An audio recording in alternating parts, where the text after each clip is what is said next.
kebudayaan Minangkabau itu sama dengan ABS-SBK laris dijual, tidak dilaksanakan. Nah, saya tanya sekarang seluruh bupati termasuk gubernur, apa yang dia lakukan untuk kebudayaan Minangkabau? Apa? Nggak ada.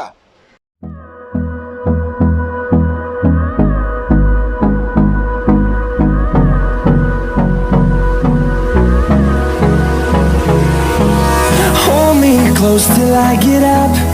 Time is barely. Hari ini yang laku itu adalah orang-orang yang dikagumi oleh emak-emak, orang yang dikagumi oleh milenial. Kebudayaan tidak laku. Emak-emak itu dipengaruhi oleh pergaulannya. Nah, itulah yang laku menjadi yang elektabilitasnya tinggi, popularitasnya tinggi. Tidak ada unsur kebudayaan yang bagus. Tapi begini ya, tidak seorang pun calon kepala daerah yang tidak memakai guntiang cino misalnya, kain sarung bersandang, topi laki. Sehari-hari dia tidak seperti itu, dipoto dia seperti itu. Ah, itu benarlah kebudayaan ini. Calon-calon kepala daerah itu sehari-hari dia seperti saya ini, tidak pakai topi, memang tidak pakai topi.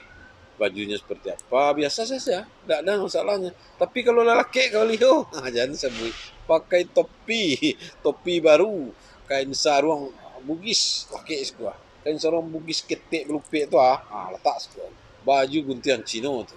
Tapi sudah betul tu kali ya, nanda dia pakai itu, percayalah mas saya, tidak ada sehari-hari tidak. Nah, selera kita itu seperti itu. Kita itu kamuflase banyak. Kita ada sengsara. Abang nak berjilbab calang kau. Inyo sih baru aku pakai jilbab dulu, bro. Abang aku ikut. Bak aku saya. Inyo rajin ke surau. Rajin saya mau jadi betin tak pandai. Aku no.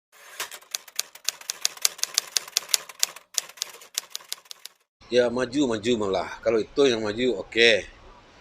Tak usah jauh-jauh ke Riau saja. Orang Riau itu pakai baju Melayu itu senang hati kita. Saya pernah ke Malaysia satu acara, datang Najib yang Perdana Menteri yang kemarin dipecat itu, dia belum Perdana Menteri, dia berpakaian Melayu itu dalam acara misi dagang orang Sumatera Barat. Kita mana ada, terlagi MTQ. Dulu waktu Pak Azwar semua pakai topi, sampai ke supir-supir truk. Sekarang nggak ada. Kita nggak pernah memakai pakaian Minang pada setiap hari Jumat. Pakailah kalau iya. Oh, kok orang Minang? Oh, ya orang Minang orang. Mana buktinya? Dia harus muncul kesadaran itu dari kantor-kantor, dari rumah ke rumah, berbahasa yang baik, berperilaku Minangkabau, menghormati mama, berpakaian Minangkabau. Nggak usah tiap hari, mahal belinya. Sekali sekali seminggu. Kan PT APBD juga yang memberi untuk kantor-kantor itu.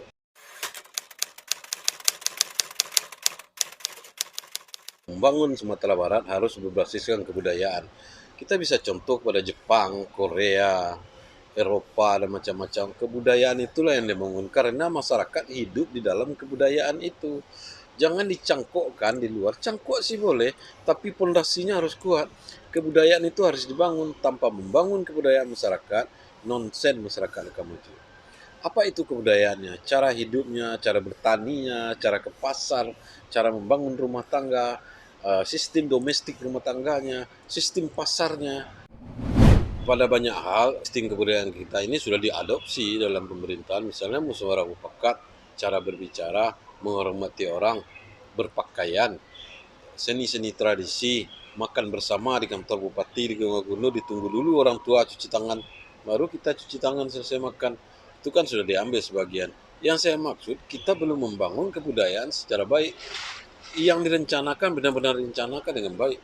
Alun lah belum. Besok ini mudah-mudahan, karena budaya itu kan tumbuh. Yang membangun seharusnya ke masyarakat. Masyarakat pendukung kebudayaan itu, termasuk orang-orang pemerintahan itu sendiri. Kita masih lambat, tapi harus lebih cepat.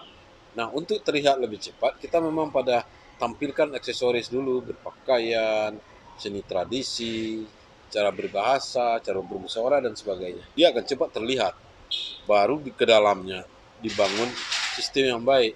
Mungkin tidak seluruhnya, tapi penghormatan terhadap sistem matriarkat misalnya. Kan perlu kita bangun lagi, kita peringatkan lagi anak kemenakan bahwa begini loh caranya.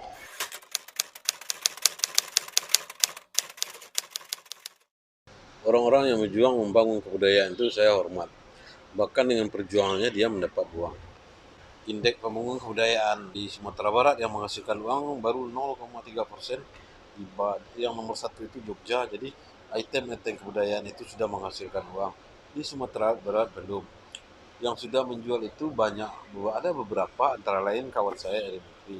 Dia pergi keluar bawa uang pulang, di kampung dia lada ditonton tapi tidak mendapat perhatian.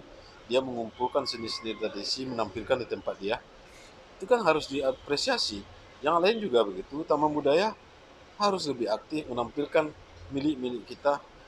Kita ini mengharu biru terhadap dunia barat, lupa terhadap dunia kita. Atau kita ini menyalah-nyalahkan orang yang mengharu biru terhadap dunia barat, tapi tidak menolong orang yang sedang berjuang untuk tradisi kita. Nah, kalau ini dicaci maki, ini tolong dong, ini bawa ke sini, ini bawa ke sini di tengah-tengah.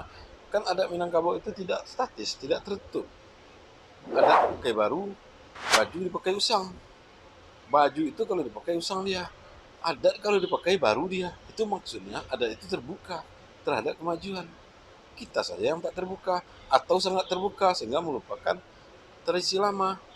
Tradisi ya lama, kalau tidak lama tidak tradisi.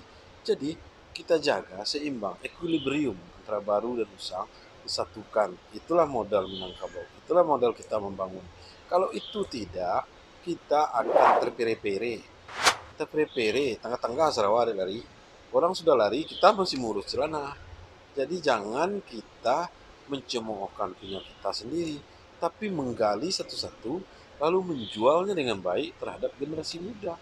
Kalau tidak dibekali generasi muda, dia akan lupa sendiri, lupa dia. Nah, kalau sudah lupa, dia selesai.